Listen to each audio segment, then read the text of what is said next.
ครับคลิปนี้เราก็มาฟังสวดพระอภิธรรมงานศพของคุณแม่จิมลิ้มนะที่วัดดาวคะนอง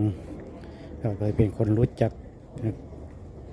กันเข้ามาร่วมฟังสวดอภิธรรมคืนนี้รีบหรอมานี่ดูมาดูดิเดี๋ยวมานี่ก่อนเอามานี่ก่อนเลยเดี๋ยวจะอธิบายให้ฟัง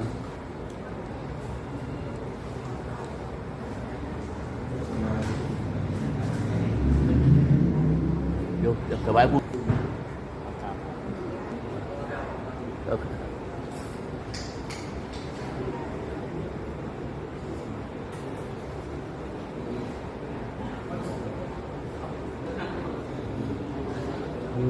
เราดิ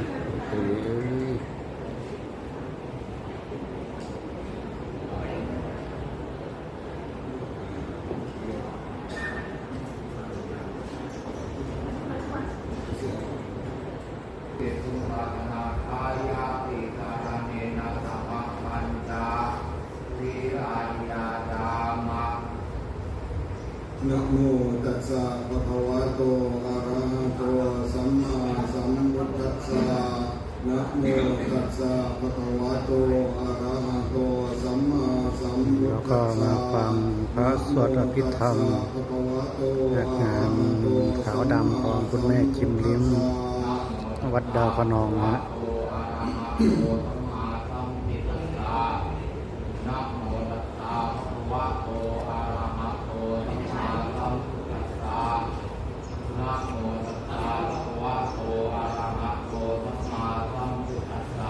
พุทธังสารนังคัจฉามิ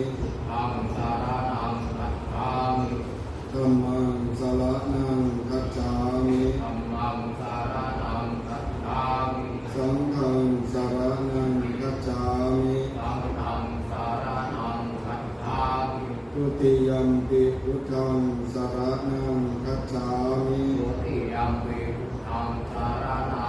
เดี๋ยวช่วงให้ผมเนี่ย ทุติยัมปิธัมมังสารนังคัจฉามิ ได้ครับ ผมจะช่วงไป ก็ ทุ ได้ ติยัมปิสังฆังสารนัง ช่วง คั ขอ จ โทษ ฉา ครับผม มิ จะช่วงไปร้านเบิ้ลก็ได้รับเงินอยากเขาเลยมาเป็นเจ้าบ้าน ตติยัมปิพุทธังสารนังคัจฉามิตติยัมปิธัมมังสารนังคัจฉามิตติยัมปิสังฆังสารนังคัจฉามิติสรณะธรรมนังนิธิตังปานาติปาตาเวรมณีสิกข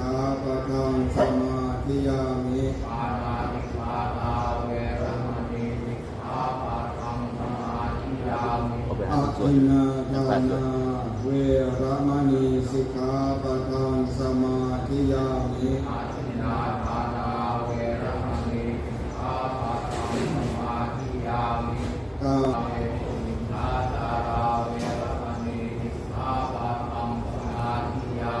มุสาวาทาเวรมณีสิกขาปะทังสมาธิยามิ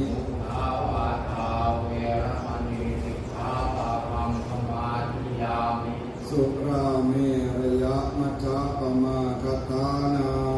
เวรมณีสิกขาปะทังสมาธิยามิ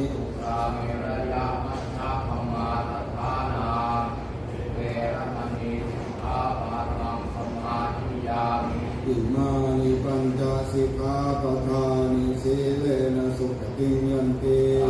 สีเลนะโภคสัมปทาสีเลนะนิพุติยันติตัสสมาสีลังวิโสทะเยทานธัมมากุศลธัมมาปยังกตาธัมมากัตตเมธัมมากุศลายสมิสมัยเยธัมมาวจรังกุศลังเกตังอุปันนังโหติโสมนัสสะสหกตังญาณสัมปโยตังโลปาดัมมนา